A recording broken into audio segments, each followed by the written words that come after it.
Good morning बच्चों, मैं B L Agarwal आज आप लोग को कॉस्ट एंड मैनेजमेंट अकाउंटिंग का एक चैप्टर कॉल्ड स्टैंडर्ड कॉस्टिंग इसको बताऊंगा। फर्स्ट ऑफ ऑल आप लोग जानिए पहले what is standard cost. Standard cost क्या होता है? तो standard cost it is a predetermined cost. Word देखिए, it is a predetermined cost. जब हम लोग किसी भी चीज का, किसी भी गुड्स का प्रोडक्शन करने जाएंगे तो उसके प्रोडक्शन करने के लिए जो कुछ भी एलिमेंट ऑफ कॉस्ट लगेगा, normally material, labour and overhead, उस कॉस्ट का एस्टिमेशन करना प्री डिटरमाइंड कॉस्ट कहलाता है। तो यहाँ देखिए लिखा हुआ it is pre determined cost. ये एक प्री डिटरमाइंड कॉस्ट है जो साइंटिफिकली कंप्यूटेड किया जाता है। तो उसको कंप्यूट करने का एक सिस्टम होना चाहिए। सिस्टम इन द सेंस, मान लो हम लोग कोई प्रोडक्ट बनाने वाले हैं तो उस प्रोडक्ट को बनाने के लिए कितना केजी ऑफ मटेरियल लगेगा, उसका मार्केट में क्या रेट चलता है, कितने वर्कर कितने आवर्स काम करेंगे, उसके लिए वर्कर का क्या रेट है, फैक्ट्री में क्या क्या प्रोडक्शन से रिलेटेड खर्च आ जाएगा, उसको एज पर chapter material, labour and overhead determine करना इज कॉल्ड साइंटिफिकली कंप्यूटेड। उससे हमारा क्या है, जब हम उसको प्रोडक्शन करने जाएंगे, जब एक्चुअल प्रोडक्शन करेंगे तो उसको हम एक्चुअल जो परफॉर्मेंस होगा उसके साथ कंपेयर कर सके। अगर उसको हमको प्रोडक्शन करना है तो उसको प्रोडक्शन करने के लिए जो कॉस्ट टू बी इनकर्ड बोल सकते हैं उसको बोलते हैं स्टैंडर्ड कॉस्ट। वहीं पर अपना दूसरे दिए हैं एक्चुअल कॉस्ट।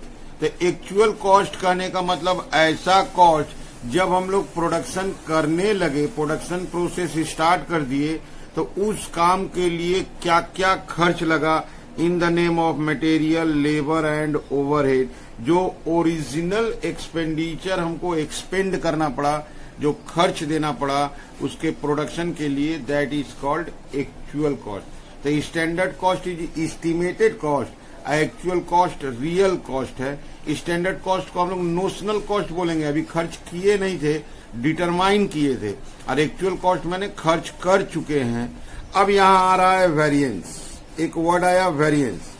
अगर हम लोग किसी चीज का स्टैंडर्ड कॉस्ट जान गए, दैट इज एस्टिमेटेड कॉस्ट जान गए, और जब उसको प्रोडक्शन करने गए तो एक्चुअल कॉस्ट जान गए, स्टैंडर्ड और एक्चुअल आपस में सेम नहीं हो सकता, इक्वल नहीं हो सकता है, उनके बीच में कुछ न कुछ डिफरेंस होगा। तो वो difference between standard cost and actual cost is called variance.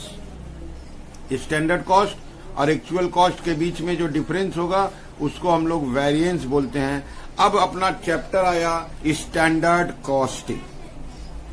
अब अपना चैप्टर आ गया स्टैंडर्ड कॉस्टिंग, तो बोल सकते हैं व्हाट इज स्टैंडर्ड कॉस्टिंग। तो standard costing is the preparation and use of standard cost. हम लोग जो स्टैंडर्ड कॉस्ट निकाले हैं उसको यूज करेंगे, कंपेयर करेंगे एक्चुअल कॉस्ट के साथ। एक्चुअल कॉस्ट के साथ कंपेयर करने के बाद उसका वेरिएंस का एनालिसिस करेंगे, क्या उसमें डिफरेंस आया और वो डिफरेंस किस कारण से आया है, what are the reasons behind those differences. इसका एनालिसिस करना, स्टडी करना ही स्टैंडर्ड कॉस्टिंग कहलाता है। इसलिए यहाँ नाम दिया गया है, स्टैंडर्ड कॉस्टिंग का एक दूसरा नाम दिया गया है वेरिएंस एनालिसिस।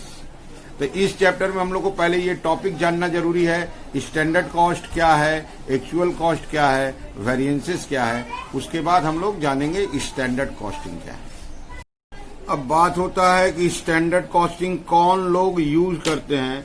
तो लार्ज स्केल मैन्युफैक्चरिंग कंसर्न जो large scale long term basis पे बेसी प्रोडक्शन करते हैं, ऐसे कंपनी जो कार बनाते हो, टीवी हो, मोबाइल फोन्स हो, कंप्यूटर्स हो, कंज्यूमेबल ड्यूरेबल्स हो, या फास्ट फूड है एटसेट्रा, ऐसा कंपनी जो लार्ज स्केल में प्रोडक्शन करता है वो कंपनी प्रोडक्शन करने के पहले उनका एस्टिमेट करता है, एस्टिमेट करने के बाद प्रोडक्शन का वर्क करता है।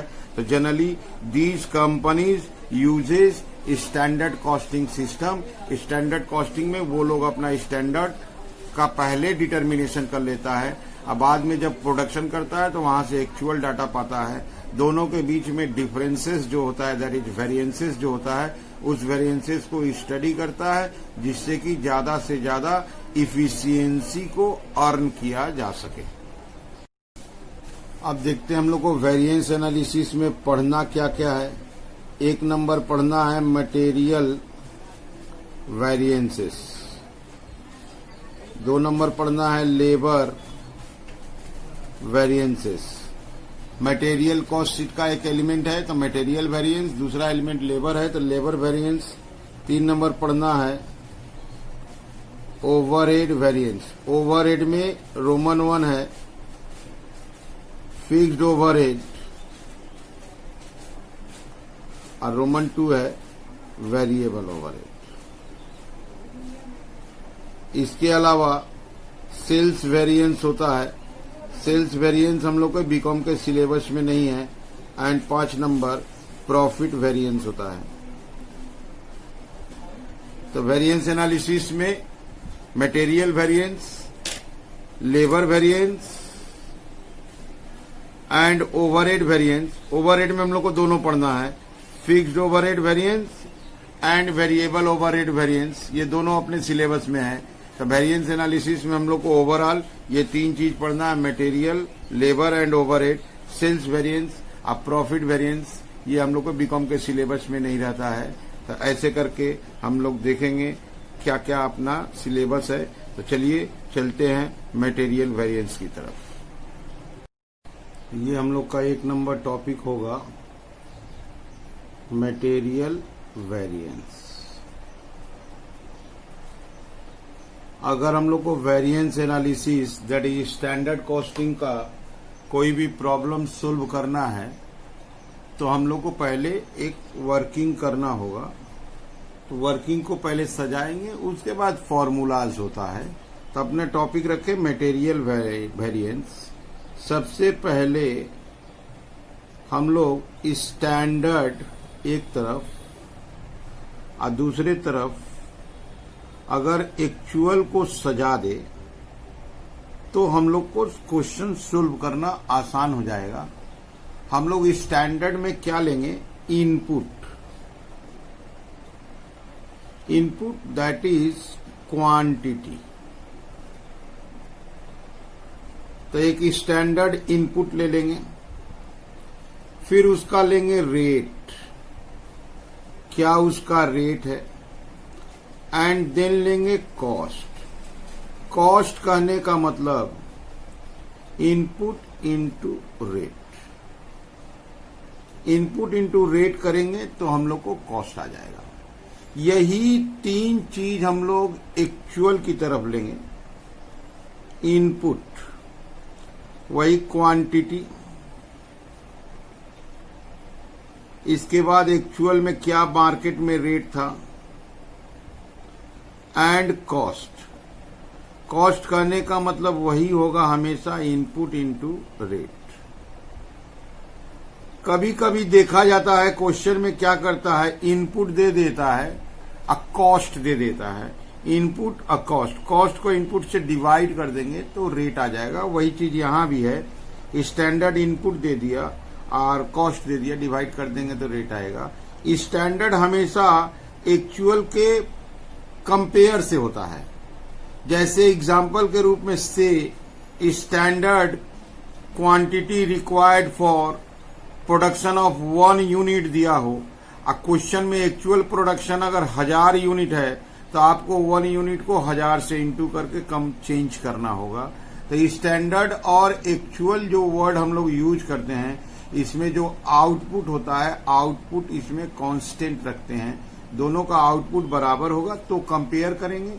ये 3 सजने के बाद इस 3 को अगर रीअरेंज कर देते हैं तो 1 नंबर फॉर्मूला करते हैं, material cost variance.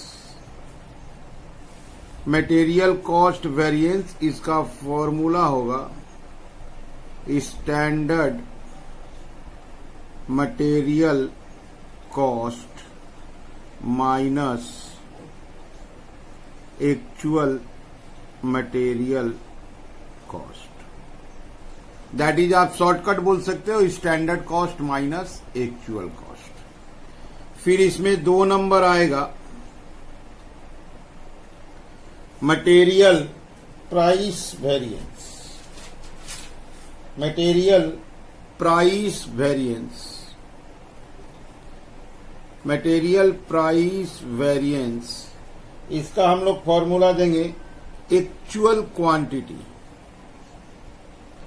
Actual quantity into standard price minus actual price. Actual quantity into standard rate लिख सकते हैं minus actual rate. 3 number material usage variance. Material usage variance, that is formula will be standard rate। Formula होगा standard rate या price into standard quantity, standard quantity minus actual quantity. ये इसका formula हुआ। इसमें answer के ऊपर ध्यान देना है। आंसर अगर पॉजिटिव आता है, आंसर अगर पॉजिटिव होता है तो उसको हम लोग फेवरेबल बोलते हैं और एफ से डिनोट करते हैं। अगर आंसर निगेटिव आता है तो उसको एडवर्स बोलते हैं,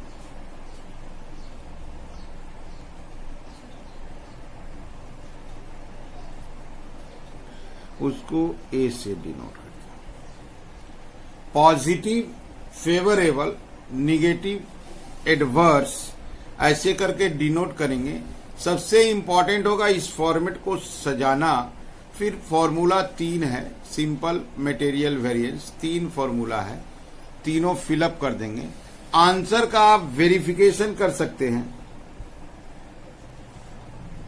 कि आपने सही बनाया है कि नहीं, तो उसको बोला जाता है मटेरियल कॉस्ट वेरिएंस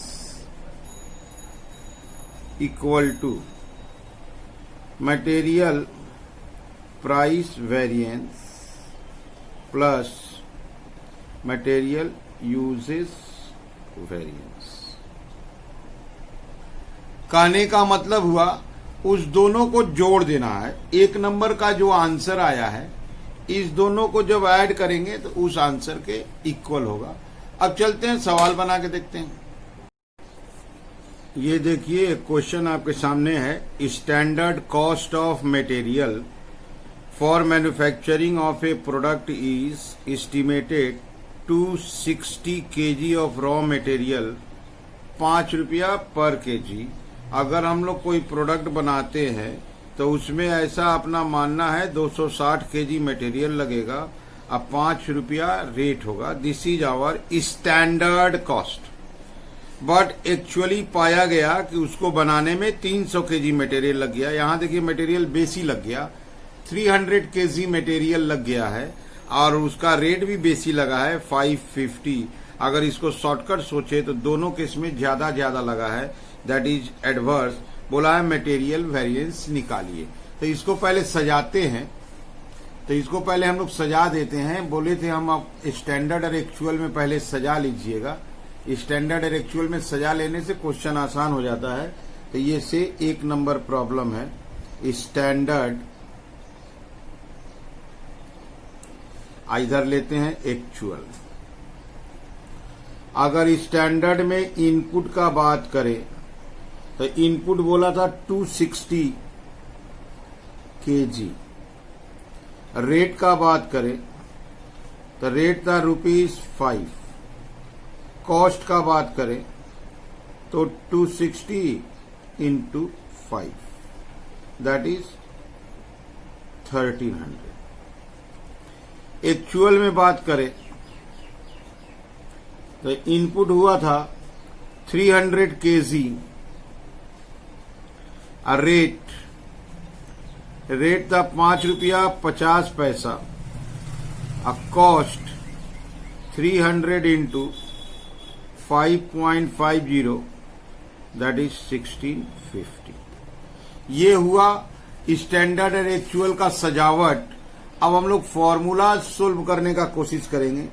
एक नंबर बात था हम लोग का, एक नंबर मटेरियल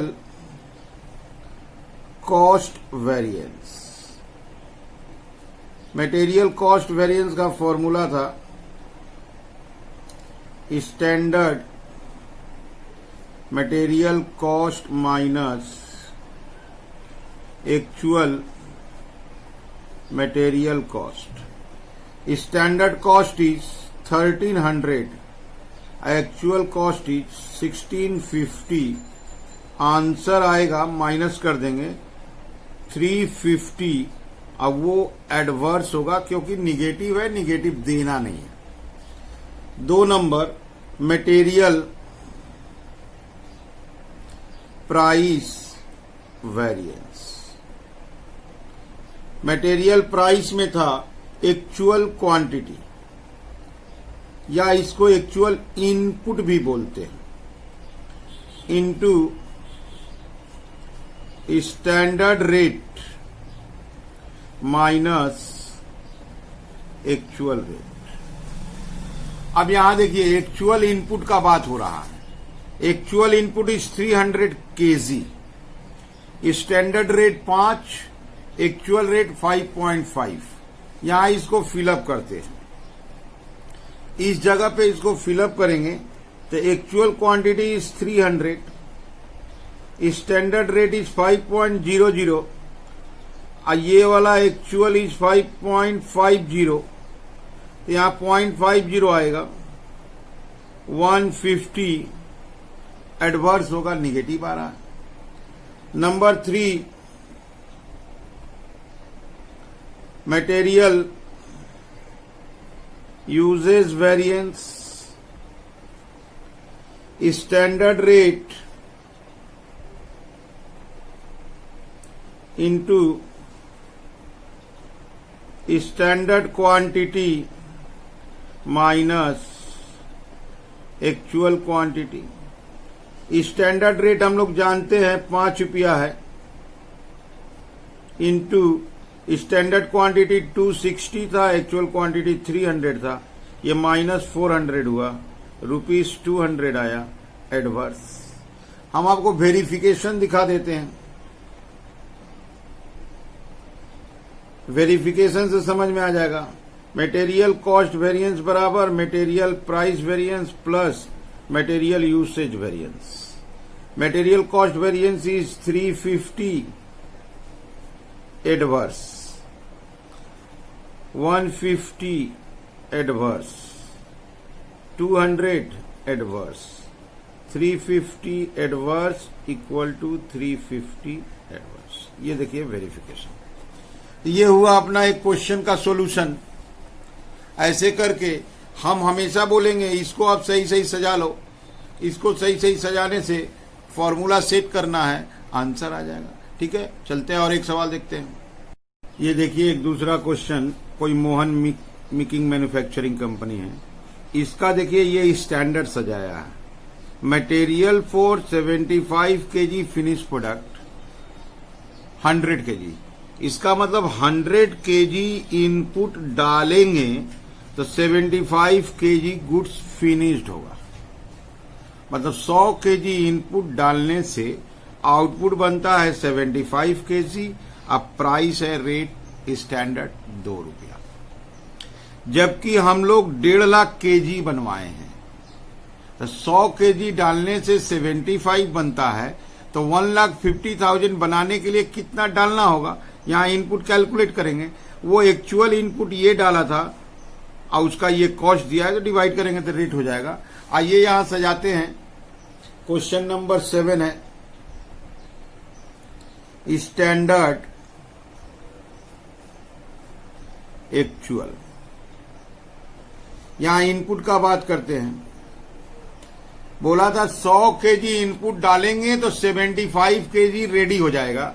हमको रेडी करना है 1,50,000 केजी, तो 1,50,000 केजी रेडी करना है। 75 होता है 100 से, तो यहां पर आ जाएगा 2,00,000 केजी। रेट ₹2 है पर केजी। अब कॉस्ट अगर निकालते हैं तो 2,00,000 into ₹2, that is 4,00,000।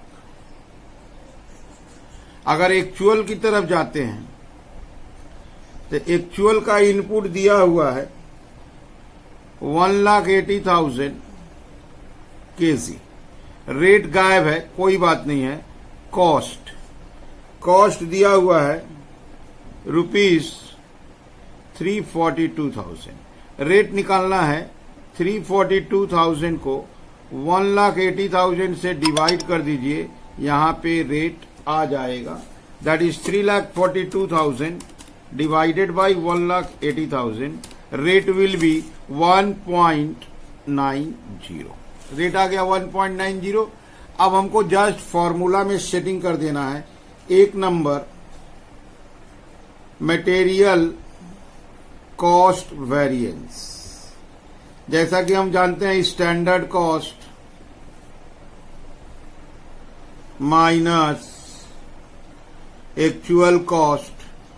Standard cost 4,00,000 रुपया था, एक्चुअल कॉस्ट 342 है। आंसर तो पॉजिटिव आएगा 58,000। इसको फेवरेबल बोलेंगे। 2 number material price variance. Actual quantity या input into standard rate minus actual rate. Actual input था 1,80,000, रेट था ₹2 माइनस 1.90, 18,000। ये भी फेवरेबल एफ ही आया। अब 3 number material usage variance. Material usage variance. Material usage variance का फॉर्मूला में standard rate, standard quantity minus actual quantity. Standard rate is ₹2, standard quantity 2,00,000, actual 1,80,000। ये आया 40,000। ये भी आ गया एफ। वेरिफिकेशन कर देते हैं। वेरिफिकेशन में material cost variance, material price variance, material usage variance दोनों को प्लस करेंगे। ये है 58,000 फेवरेबल, ये है 18,000 favourable, 40,000 favourable. Result will be 58,000 favourable, 58,000 favourable. देखिए ओके हो गया। इसके सपोर्ट से बहुत सारा सम बनेगा, लेकिन सम बनाना है तो पहले आपको ये वाला फॉर्मेट को सही सही सजा लेना होगा। ये अगर कंप्लीट अगर आप अरेंज करने में सक्सेस हो देन बन जाएगा। ठीक है।